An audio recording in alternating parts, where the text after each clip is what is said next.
Baik, kita kembali ke pencernaan tadi Bapak sekalian. Maka dua poinnya yang mungkin saya akan jelaskan kepada Anda pada malam hari ini. Ya, berkaitan dengan si pencernaan tadi itu. Ya, apa saja isi mereka itu? Pertama bahan bakunya.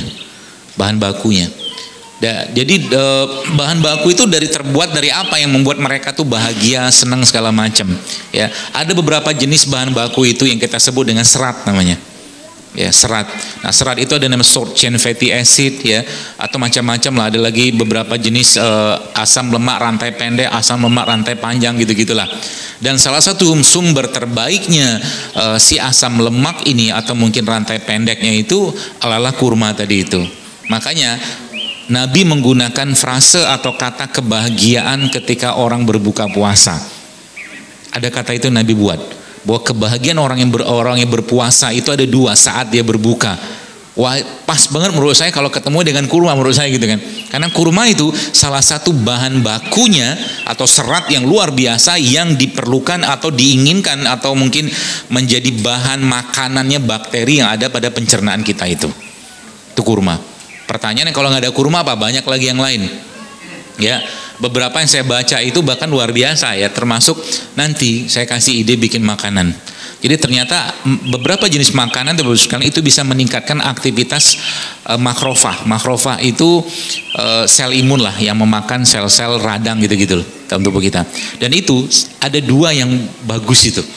Ya, yang disebutkan saya baca dalam buku itu, ya. Yang pertama tuh bengkoang. Ya, yang kedua ubi jalar. Oke, susah makannya kan? Kasih yogurt. Tapi yogurtnya yang plain, jangan pakai gula. Jadi kalau mulai latihan Ramadan, bilang sama suami, bilang sama istri, Ramadan kali ini tidak ada gula di antara kita. Nah, gitu. Jadi nanti masjid bikin takjilnya dari wedang-wedang aja semua, rempah-rempah, air apa segala macam, termasuk air kelapa ini juga bisa kan jadi air. Saya kira mungkin jauh lebih murah beli air kelapa daripada beli sirup, serius. Orang air kelapa tua, nggak usah muda lah, nggak usah muda, yang tua aja, kan dibuang tuh. Kalau Anda baca penelitiannya, datanya air kelapa tua itu adalah air isotonik terbaik dan tidak akan bisa digantikan dengan air isotonik manapun yang ada di supermarket, nggak bisa. Air kelapa tua loh, mudah kan? Bikin air kelapa, jadi kasih tahu sama abang-abang itu gitu kan, apa mas-mas yang jual santan itu, mas jangan dibuang airnya, minum aja itu. Ya, nanti bikin es campur pakai itu. Ya, nggak usah pakai es, campur doang kan berarti kan? Biar nggak dingin. Ya, pakai es boleh lah gitu kan. Isinya apa? Buah-buahan. Anda masukin kurma, Anda masukin lidah buaya, Anda masukin rumput laut, Anda masukin alpukat. Airnya pakai air kelapa, kasih madu, masya Allah, kebayang kan enaknya kayak apa? Dan kenyang itu. Nah itu makanannya mereka gitu loh. Ya. Anda bayangkan kalau seandainya Ramadan kita manfaatkan kayak begitu tuh ya, pola-pola makan kayak begitu tuh ya masya Allah ya. Termasuk juga nanti camilan. Nah, saya kasih ide camilan nih. Ya, camilannya apa? Nah, kalau mau ya jangan ada gorengan lagi waktu Ramadan. Kalau mau. Jadi gorengan tuh kasih porsi cuma 10% aja. Ya, dalam satu pekan atau satu bulan tuh cuma sekali seminggu gitu. Misalkan. Terus dibikin camilan sehat. Contohnya apa? Biar nyocol-nyocol kan. Ini saya kasih idenya. Buah-buahan itu udah potong-potong aja kayak rujak gitu. Tapi kalau rujak kan cocol-cocolan, gak usah cocol-cocolan. Ya, supaya dia dapat enzim yang tinggi di situ, maka buah-buahan itu udah potong. Macam-macam lah, berbagai warna. Kalau bisa cari buah lokal, cari buah yang tidak masih ada wanginya. Zaman sekarang tuh buah gak ada wangi-wanginya. Anda buka jeruk impor itu, dibuka, dipencet-pencet, nggak ada wanginya nih jeruk. Zaman dulu orang coba, Anda buka jeruk zaman dulu, dibuka, gitu kan bau gitu. Ada aroma jeruknya, zaman sekarang tuh nggak ada. Saya kadang-kadang heran, kenapa? Udah rusak, tanahnya udah rusak. Ya, maka kalau tanah ini udah rusak, yang ditanam di situ pun juga nggak akan optimal. Ya, maka ada satu ilmunya guru saya bilang, kan sekarang tuh ada istilah stem cell ya. Stem cell itu kan mahal. Ya, kalau orang misalkan lahiran kemudian dia punya apa tuh? Ari-ari ya. Ari-ari itu kan biasanya kan dikubur. Ya, dengan plus-plus yang lain lah. Pakai anunya macam-macam lah gitu kan. Kita nggak bahas itunya lah.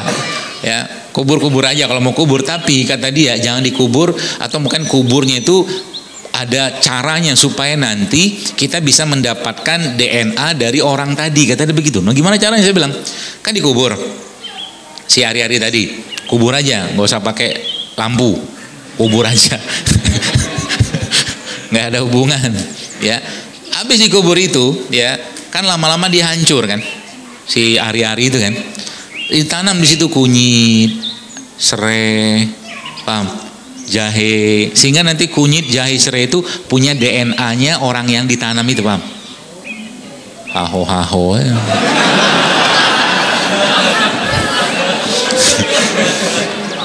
Kan begitu dia. Makanya kita nih kan, DNA kita ini kalau dilacak-lacak ini kan yang paling gampang ngelacak itu kan ada peneliti, ada labnya itu bisa dilacak. Maka kita ini keturunan apa gitu loh, bisa dilacak gitu. Saya ada lihat di YouTube ada orang Jawa Tengah atau Jawa Timur yang dia sekolah di Inggris gitu kan, dia ngetes itu, dia 1 juta atau 2 juta, dia lacak. Oh ternyata jauh banget nenek moyang dia gitu loh. Ya nenek moyang kita kan Nabi Adam yang jelas gitu kan, tinggal keturunannya Qabil atau Habil gitu. Iya kan, anaknya Nabi Adam. Ya, nah itu begitu. Jadi DNA, ya, memperbaiki apa tuh namanya, nanti suatu hari kelak misalkan dia sakit-sakit apa gitu, dia makan itu. Ya, itu saya bilang tadi bahwa kita itu kan ada DNA masing-masing yang itu relate dengan kebiasaan makan orang tua, itu diturunkan loh itu. Anda yang mungkin hubungan DNA-nya mungkin Anda punya orang tua dari Sumatera Barat gitu kan, Sumatera Barat Anda tahulah rempah segala macam.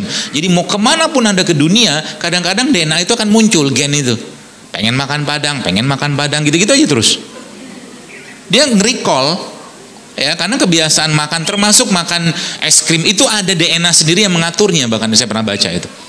Gitu loh. Jadi makanya kalau mau bicara tentang generasi yang sehat ke depan itu, Bapak-Ibu sekalian, mulailah menciptakan kebiasaan sehingga itu nanti akan menjadi bagian dari kehidupan sehari-hari dan anak-anak bisa contoh. Gimana anak-anak bisa hidup sehat kalau orang tuanya nggak hidup sehat? Ya, tidur gitu kan, di waktu-waktu yang dilarang. Contoh, makan yang nggak sehat, jarang lihat bapak ibunya minum madu, habatus soda, minum rimpang segala macam, jarang. Contoh begitu. Gimana mereka mau contoh? Ya, sedangkan zaman dulu ya kita lihat orang tua kita itu kan deket banget dengan makanan-makanan yang menurut saya itu sehat. Maka isu gluten itu sekarang kan isu gluten tuh, terigu misalkan ya.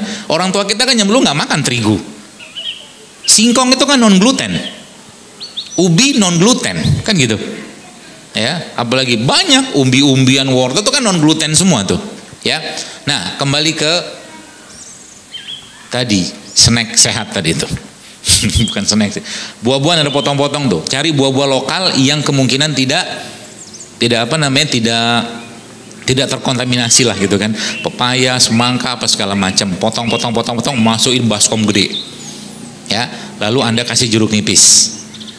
Kasih madu, kasih garam, kasih lada hitam yang Anda apa namanya, gerus.